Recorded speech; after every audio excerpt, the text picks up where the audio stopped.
Shalom sahabat setia Maturia Ministry. Kembali di Rabu 4 Agustus 2021, kita berjumpa lagi dalam perenungan pagi Maturia Ministry. Puji syukur kepada Tuhan Yesus untuk anugerah kehidupan bagi kita semua, teristimewa bagi saudara-saudari kita yang ditambahkan setan usia kelahiran dan usia pernikahan di hari ini. Kiranya juga Tuhan Yesus senantiasa memberkati dan menyempurnakan sukacitanya bersama dengan kehidupan keluarga terkasih.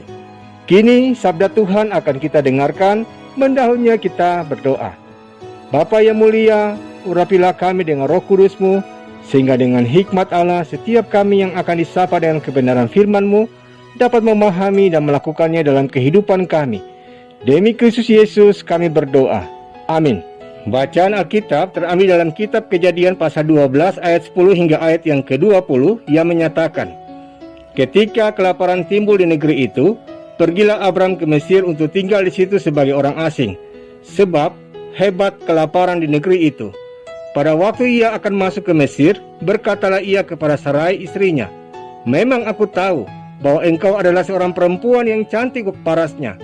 Apabila orang Mesir melihat engkau, mereka akan berkata, itu istrinya. Jadi mereka akan membunuh aku dan membiarkan engkau hidup.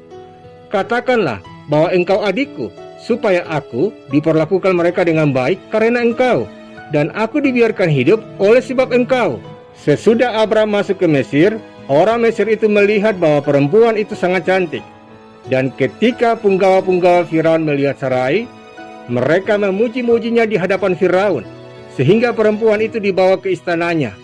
Firaun menyambut Abram dengan baik-baik, karena ia mengingini perempuan itu.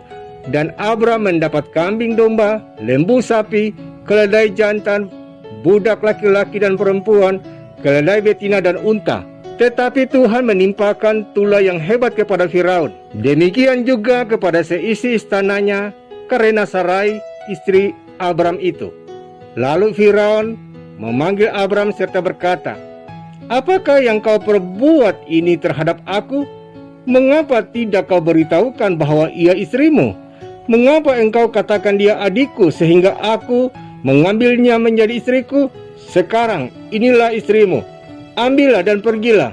Lalu Firaun memerintahkan beberapa orang untuk mengantarkan Abram pergi bersama-sama dengan istrinya dan segala kepunyaannya. Demikianlah sabda Tuhan.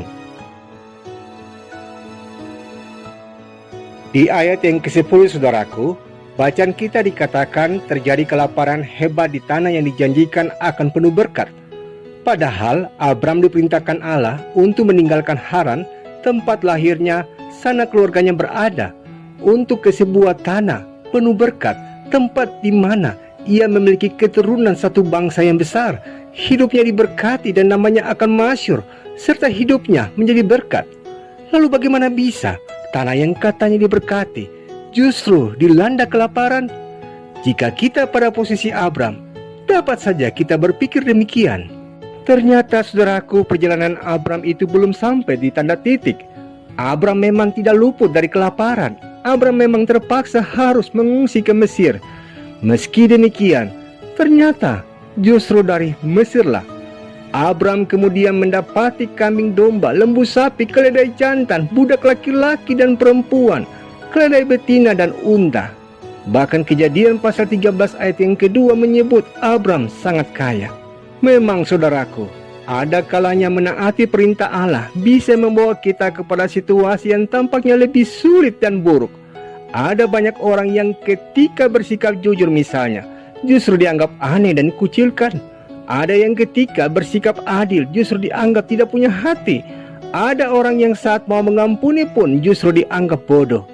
Ada yang setelah meninggalkan kebiasaan dosa pun justru kehilangan harta saudaraku. Banyak juga yang mendapati konsekuensi lebih berat dari itu. Tapi apa yang dialami Abram dalam firman Tuhan di saat ini memberikan setidaknya dua pelajaran berharga bagi kita.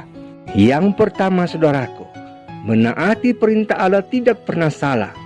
Yang kedua, ada saatnya masalah muncul justru di saat kita menaati Dia. Tapi inilah ujian kualitas iman kita.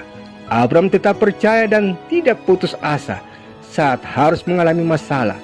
Sebuah ujian selalu bertujuan untuk membawa seseorang naik ke lebih tinggi lagi. Demikian juga dengan ujian bagi iman kita.